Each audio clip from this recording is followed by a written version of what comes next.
pasiponguza Jehova. Inaikabidhi ndoa yangu katika madhabahu yako. Inamkabidhi mke wangu Malaika katika madhabahu yako. Naomba usinitaje. Nimechoka. Naomba usinitaje.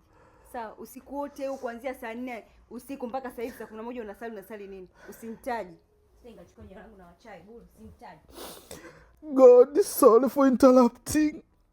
Samahani Mungu kwa kuingiliza mambo yetu Jehova. Ninaomba rehema kwa ajili ya ndoa yangu Mungu uliye juu. Mungu wa kweli, katika miungu ni nani aliye kama wewe? Kwani ndoa yako ina shida gani? Mbona tuna amani umndani? Mbona unifanyia hivyo? Ndoa yako ina shida gani umndani mpaka unaiombea hivyo kwa nguvu?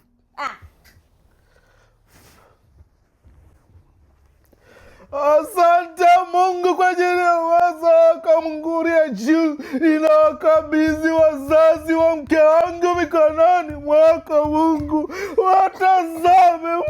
Karibu sika makandela makuli. Wewe, wazazi wangu wa nini sasa kwenye hayo maombi yako? Wazazi wako salama, wana shida gani? Unawasumbua tu kwa watu ndoto mbaya. Wana shida gani hao wazazi? Please bwana, hebu waache. Release me. Nachoka jamani, nachoka. Okay. God, sorry for interrupting. Have some space in your forgiveness, God. Have space of mercy. Riboseka makondra makulia. Ribosa barabosha barabakabasa. Ninamleta Naomi mikononi mwako. Ninamleta Naomi Baba. Naomi Jehova. Naomi tena? Naomi ni nani na yenyewe? Naomi ni nani? Naomi ni ex wangu. Tumeambiwa kwamba tuwaombee adui zetu. Kwa hiyo kwenye maombi yako unamweka na ex wako Naomi. Sasa wewe nimesema nikuombee wewe hutaki. Na muombea ex wangu hutaki.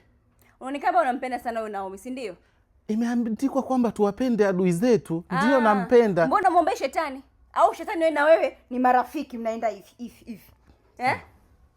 Bwana, ninaomba mtazame Lusifa. Tazama shetani anavyotunyanyasa na kutunyonga. Hakika. Tazama shetani huyu anavyotunyanyasa. Mtazame shetani huyu. Wewe. Mwangushia hata ndoa litanea maji. Mimi ni shetani, niangushiwe ndoa litanea. Nimesema wewe shetani. Niangushiwe Malaika, nimesema wewe shetani. Simchanganye akili. Haya, endelea kusali hapo na kusikiliza. Endelea. Naomi, wazazi, Malaika, shetani, ndoo. Haina shida. Huwezi kulala ukapumzika. Haina shida, acha. Mlala bwana. Naomi. Bwana unampenda sana wewe Naomi, Maombi ya muda mfupi tu haya kweli unathubutu kuni nani? Umekosa kuombea tu yatima unamwombea Naomi. Na shetani akamlambe uso huyo Naomi. Shetani amlambe uso asiweze kuiona kesho nakwambia.